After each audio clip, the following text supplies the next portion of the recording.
I am attracted to Mohanlal. Recent Mammootty, it is not his fault. People not use him well.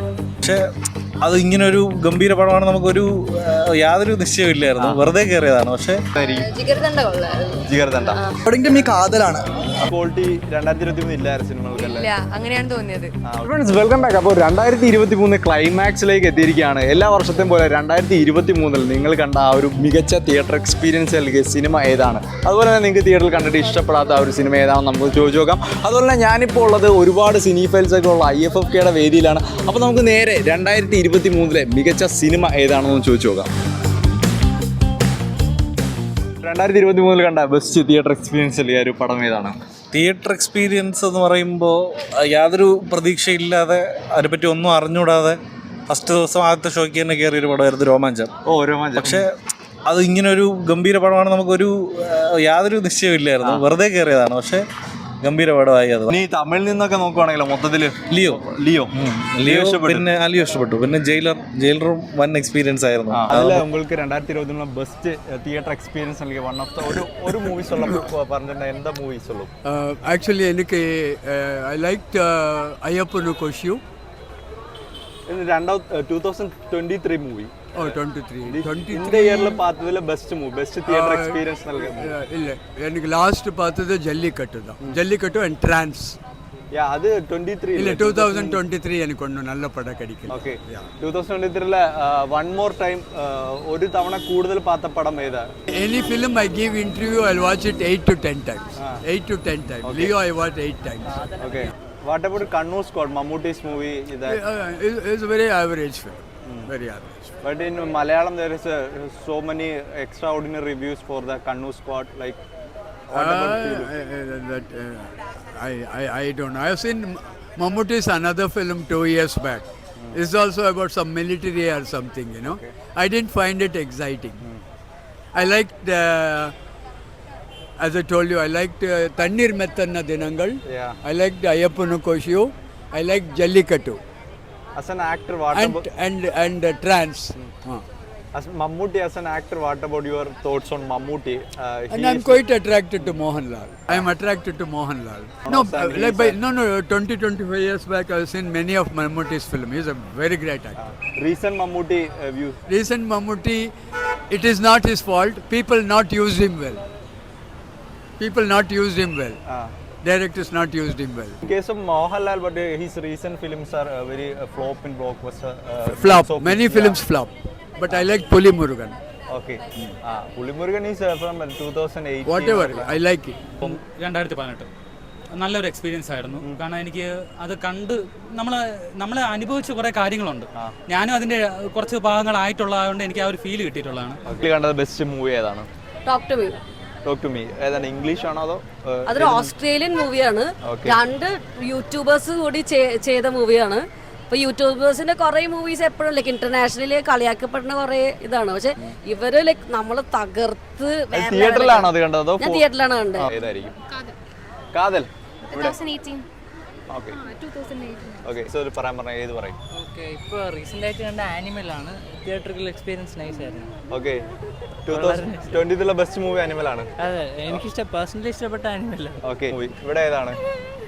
Vijay fan ആയതുകൊണ്ട് Leo ആണ്. Okay. അവിടെ Leo. 2023 അതായത് ഈ വർഷം കണ്ടതിൽ വെച്ച് ഏറ്റവും ഇഷ്ടപ്പെട്ട ഓക്കെ. എന്താണ് കാരണം? ഗംഭീര എക്സ്പീരിയൻസ് ആയിരുന്നു. ഭയങ്കര പൊളിറ്റിക്സ് ആണ്. സുബരാജ് വേറെ level. Okay. According to me കാതലാണ്.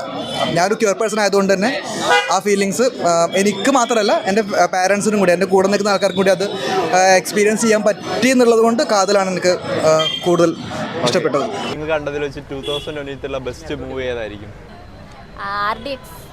RDX. എന്താണ് കാരണം? നല്ല ഫൈറ്റ് ഒക്കെ സൂപ്പർ ആയിരുന്നു. പിന്നെ ഇമോഷണൽ സീൻസ് ഒക്കെ ഭയങ്കര കണക്ട് ചെയ്യും. കരഞ്ഞു, രോമാഞ്ചം വന്നു, എല്ലാ ഫീലിങ്സും വന്നു, ചിരിച്ചു. അപ്പോൾ എനിക്ക് ഇഷ്ടപ്പെട്ടു. എവിടെയാണ് ഫേവറേറ്റ്?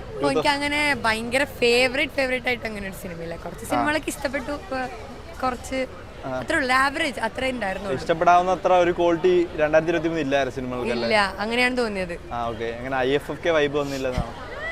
ആ ഏകദേശം നൻപകൽ നല്ല സിനിമയായിരുന്നു, പക്ഷെ അത് കഴിഞ്ഞ വർഷം അതിന് മുന്നേ IFFK ആണല്ലോ ഇറങ്ങിയത്. ഈ വർഷം ഇറങ്ങിയോ? കണ്ട ഒന്നും ഇഷ്ടപ്പെട്ടില്ല? അത്രയ്ക്ക് ഭയങ്കര ഫേവറേറ്റ് എന്ന് പറയാനും മാത്രം അത്രയ്ക്ക് ഇഷ്ടപ്പെട്ടില്ല. ഹോമോസെക്ഷുവാലിറ്റി എന്ന് പറഞ്ഞൊരു തീമിനെ മലയാളം സിനിമയെ കൊണ്ടുവന്ന് ആൻഡ് നല്ല രീതിയിൽ അത് പ്രസൻറ്റ് ചെയ്തു. അത് ഒരു പുതിയ നോവൽ കൺസെപ്റ്റ് ആണല്ലോ. അതും തിയേറ്റർ എക്സ്പീരിയൻസ് മൂവി അല്ലെന്ന് പറഞ്ഞാലും അതിൻ്റെ BGM-ഉം സൗണ്ടും ഒക്കെ നമ്മൾ അനുഭവിക്കുമ്പോൾ ഒരു പ്രത്യേക എക്സ്പീരിയൻസ് ആണ്. കൊള്ളാം, അതുകൊണ്ട് എനിക്ക് നല്ല ഇഷ്ടമായി. ഇനി ഇവിടെ ഏതായിരിക്കും ഈ വർഷം ഓപ്പൺഹൈമർ ഇഷ്ടപ്പെട്ടു. നോളിൻ്റെ പടം ആയതുകൊണ്ട് ആദ്യമായിട്ട് തിയേറ്ററിൽ പോയി കണ്ട ക്രിസ്റ്റഫർ നോളിൻ്റെ പടമാണ് ഓപ്പൺഹൈമർ. അതുകൊണ്ടായിരിക്കും. പിന്നെ നല്ല എക്സ്പീരിയൻസ് ആയിരുന്നു തിയേറ്ററിൽ. ആ ഒരു ബാർബി കണ്ടില്ല, അതുകൊണ്ടായിരിക്കും. തിയേറ്ററിൽ പോയിട്ടല്ല ബാർബി കണ്ടത്, അതുകൊണ്ട് ഓപ്പൺഹൈമർ ഇഷ്ടപ്പെട്ടു. എനിക്ക് ജിഗർ തന്നെ ഭയങ്കര ഇഷ്ടപ്പെട്ടു. ഒരു ഡിഫറെൻറ്റ് അപ്രോച്ചായിട്ട് തോന്നി. റീസൺലി കാതലാണ് കൂടുതൽ ഇഷ്ടം. 2018 നല്ലൊരു തിയേറ്റർ എക്സ്പീരിയൻസ് ആയിരുന്നു. പിന്നെ ലിയോയും അത്യാവശ്യം കുഴപ്പമില്ല, തിരക്കിടില്ലായിരുന്നു. അത് 2 വട്ടം പോയി കണ്ട്. പൊന്നിയിൻ സെൽവൻ ഈ വർഷമായിരുന്നോ? പൊന്നിയിൻ സെൽവൻ 2 2 കണ്ടായിരുന്നു, 2 വട്ടം കണ്ടായിരുന്നു. അതാണ് ഏറ്റവും ഈ വർഷം കണ്ടത്. ഞാൻ അധികം പോയി കാണാറില്ല. ഇപ്പൊ ഈ നിങ്ങൾ പറഞ്ഞ ലിസ്റ്റിൽ രോമാഞ്ചവും 2018 രണ്ട് ജോണറാണ്. അപ്പം എനിക്ക് അത്യാവശ്യം ഹ്യൂമർ വർക്കൗട്ട് ചെയ്തത് രോമാഞ്ചം കുറേ നാൾക്ക് ശേഷം കണ്ട് രസിച്ച് ചിരിച്ചത് ഒരു മൂവിയാണ്. രോമാഞ്ചമാണ്. 2018 എല്ലാവരും ഒരുപാട് പ്രതീക്ഷിച്ചിരുന്നൊരു മൂവിയാണ്. അതിൻ്റെ സൗണ്ട് ഡിസൈനിങ് പക്ക, ഒരു പറയാനൊന്നുമില്ല, അത്ര സെറ്റായിരുന്നു. ഇതുവരെ കണ്ടതിൽ എനിക്ക് ഈ വർഷം ഏറ്റവും ഇഷ്ടപ്പെട്ടത് ജിഗർനന്ദായിരുന്നു. എന്ന് വെച്ചാൽ നമുക്ക് ഇതുവരെയും എക്സ്പീരിയൻസ് ചെയ്യാത്ത മറ്റു രീതിയിലുള്ള ഒരു മേക്കിങ്ങും കാര്യങ്ങളും ഒക്കെ വരുന്നത്. അപ്പം മൂവി ഓഫ് 2023 നൈസായിരുന്നു. തിയേറ്ററിക്കൽ എക്സ്പീരിയൻസ് ആയിരുന്നു. പിന്നെ മമ്മൂക്കാടെ ഓരോ സീൻ ബൈ സീൻ ഭയങ്കര ചിൽസ് ആയിരുന്നു. ഇവിടെ ഫേവറേറ്റ് മൂവി ഏതായിരിക്കും? ജിഗർദണ്ഡ കൊള്ളായിരുന്നു. ജിഗർദണ്ഡ കണ്ണൂർ സ്ക്വാഡ് തന്നെ ആയിരിക്കും. തിയേറ്റർ എക്സ്പീരിയൻസ് ആണെങ്കിൽ ജയിലർ ഉണ്ടായിരുന്നു. പിന്നെ ലിയോ തിയേറ്റർ എക്സ്പീരിയൻസ് സെറ്റായിരുന്നു. അങ്ങനെയില്ല, ആക്ച്വലി 2018 മേക്കിങ് കൊള്ളായിരുന്നു. പക്ഷെ അതിനെ ടോട്ടലി യോജിക്കുന്നുണ്ടോന്ന് വെച്ചാൽ അതില്ല. പിന്നെ കണ്ണൂർ സ്ക്വാഡ് കൊള്ളായിരുന്നു. കണ്ണൂർ സ്ക്വാഡ് ഇപ്പൊ അടുത്ത കണ്ടതിൽ എനിക്ക് കാതൽ ഇഷ്ടപ്പെട്ട സിനിമയാണ്. ഒരു കാരണം പുതുതായിട്ട് മലയാള സിനിമയിലൊരു ഒരു നവീനത കൊണ്ടുവന്നു തോന്നിയായിരുന്നു. RDX നല്ല പടമായിരുന്നു. പിന്നെ പറയുന്നത് കാതൽ നല്ല പടമായിരുന്നു. എനിക്ക് ആനിമൽ നല്ല തിയേറ്റർ എക്സ്പീരിയൻസ് ആയിരുന്നു. സംഭവം കുറച്ച് വയലൻസും കുറച്ച് മിസോജനൊക്കെ ഉണ്ടെങ്കിൽ കൂടി. അല്ല, ആനിമൽ എന്താ തിയേറ്റർ എക്സ്പീരിയൻസ് അല്ല നിങ്ങൾ ചോദിച്ചേ, അല്ല പൊളിറ്റിക്കൽ കറക്റ്റ്നെസ് അല്ലല്ലോ. അപ്പൊ ആനിമലാണ് എനിക്ക് പേഴ്സണലി ഭയങ്കര ഇത് തോന്നിയത്. തിയേറ്ററിൽ നിന്ന് കണ്ടത് ആനിമൽ തന്നെയായിരുന്നു. നല്ല മൂവി ആയിട്ട് തന്നെ ഫീൽ ചെയ്തു. കണ്ണൂർ സ്ക്വാഡ് ഈ ഒരു ടൈമിൽ ഇറങ്ങിയാൽ എനിക്ക് ഒത്തിരി ഇഷ്ടമായി. നല്ല മൂവി ആയിട്ട് ഫീൽ ചെയ്തു. കാതൽ ദിക്കോർ, മമ്മൂട്ടി, ജ്യോതിക ടീം, ജിയോ ബേബി ടീമിന്റെ കാതൽ ദിക്കോർ. എനിക്ക് കാതലിനെയാണ് ഇഷ്ടം. പിന്നെ കണ്ണൂർ സ്ക്വാഡ്. അത് എന്ന് വെച്ചാൽ ഇപ്പോഴുള്ള ഒരു സോഷ്യൽ റിലവൻസും എല്ലാം കൂടെ ഉൾപ്പെടുത്തി ഇപ്പൊ കണ്ടതിൽ വെച്ച് ലേറ്റസ്റ്റ് ആയിട്ട് കണ്ടതിൽ എനിക്ക് ഏറ്റവും ഇഷ്ടപ്പെട്ട കാതൽ സിനിമ. കാതൽ തന്നെയാണ് വന്നതിൽ ഇതുവരെ നല്ലത്. കാതൽ. ഫേവറേറ്റ് മൂവി പറയാൻ പറഞ്ഞാൽ ഏതായിരിക്കും? കണ്ണൂർ സ്ക്വാഡ്. ഇവിടെ ഒന്നും കണ്ടില്ല. ഇപ്പം ഈ ഒന്നും കണ്ടില്ല. ടെലഗ്രാം. കണ്ണൂർ സ്ക്വാഡ് കൊള്ളായിരുന്നു. 2018 കൊള്ളായിരുന്നു. പിന്നെ ഏതാണ് കാതല് തിയേറ്റർ എക്സ്പീരിയൻസ് അല്ല നല്ല മൂവിയായിരുന്നു. ലിയോ ചിറ്റ ചിറ്റ ഇഷ്ടപ്പെട്ടു. തിയേറ്ററിലാണോ കണ്ടത്? അല്ലല്ല ഫോണിൽ കണ്ടത്.